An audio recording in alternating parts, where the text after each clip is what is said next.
The time to recognize and to appreciate veterans is long before they're here in the graveyard.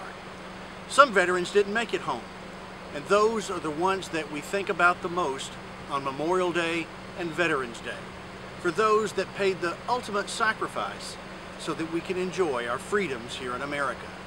Today, we had a chance to meet and talk with some veterans about their life and their story. God bless America, land that I love. Stand beside her and guide her through the night with the light from above. From the mountains to the prairies to the oceans white with foam. God bless America, my home, sweet home. This is a combat instruments badge. The little reef means you actually been in the shooting part of it. Now, most soldiers don't be right on the front lines. It takes about 9 soldiers to keep one soldier up there with the ammunition and stuff and supplies, no transportation. And so you wear that reef right there if you actually been shot at. And this is my rank, was a staff sergeant. This is a Georgia flag. I was in the Air Force for 30 days. Boy, it was Army Air Force then, not made the Air Force later on. And I went up for 30 days to go be a navigator, bombardier, pilot, one of the 3. And when we got over there, I said $19,000 from that airport was shipped to Hattiesburg, Mississippi to go through basic training to be in the infantry. One of the saddest days I ever had. But I have learned to be a pilot, to hold my own airplane. And you might see the picture of it over in the corner. And but I did become a pilot on it. So that little hat is very, very representative of my life. Well, besides Veterans Day being just one day a year, we do need to recognize the fact that throughout the year, our sons and daughters are serving in harm's way, and they are going to come home, so they become veterans. So we need to make sure that they're taken care of, and as I tell everybody, what we need to do with our elected officials is approach them, city, county, state, national, and just tell them that if we got enough money to fight a war, we better find enough money to take care of the warrior and his or her family. It's important for kids and adults to remember these veterans. They have given their all, some of them. My brothers and sisters gave 58,267 of their lives so that we could be here today. In 1923, after people were picnicking on top of the tomb, and it's not the tomb we know today, it was just the crypt at that time. People were picnicking on it, just a lack of decorum all over. They put the civilian guards in. 3 years later, the U.S. Army took over for those civilian guards. My name is Herb Smith.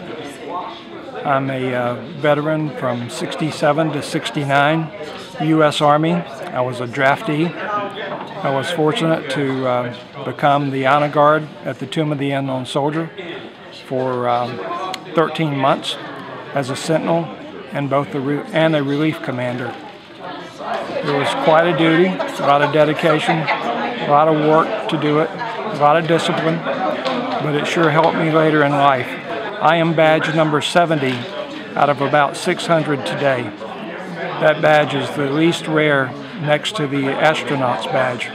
Well, during the day of Bobby Kennedy's funeral, they didn't arrive in the cemetery until about 9 that night, but in the afternoon of that day, I had when I was facing the tomb, you face the tomb 21 seconds, and I could see about 150 yards away down at the fountains, which are below the Tomb of the Unknown Soldier, a soldier-looking figure. And as I kept going down the mat, facing the tomb for 21 seconds, he was getting closer. And when he finally got up to the chains, he started saying that he had to call President Wilson. He had on a World War II Eisenhower uniform, and fortunately I was able to sort of startle him, and he ran off, but the guards finally got him, and he was 60 years too late to call President Wilson, obviously.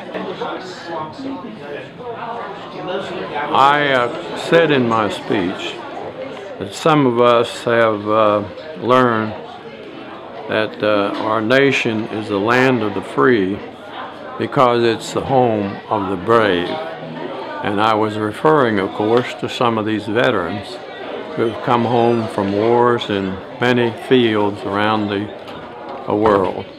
I happen to have fought at Anzio in southern France. Others have made the invasion of Normandy, maybe the Battle of the Bulge, or fought at many battles in the Pacific.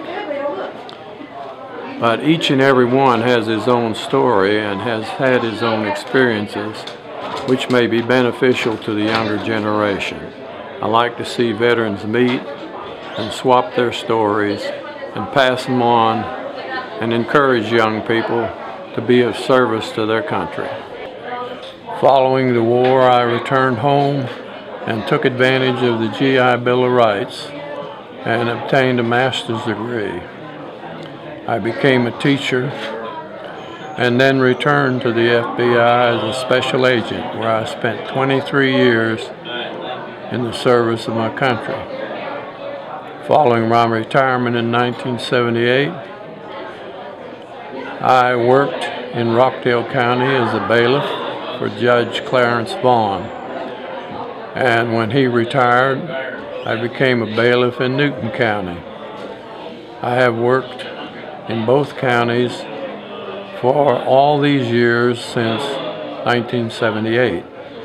I'm now recognized as the oldest certified active peace officer in Georgia. I have written 3 books and am still active in my field. Tell us what it was like to work some of the famous cases from the FBI.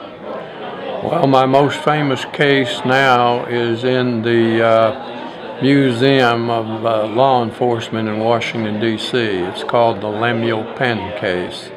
It's a civil rights case, and I happened to be lucky enough to be the agent that got the confession, but not without help from all of my fellow agents who worked on the case in Athens, Georgia.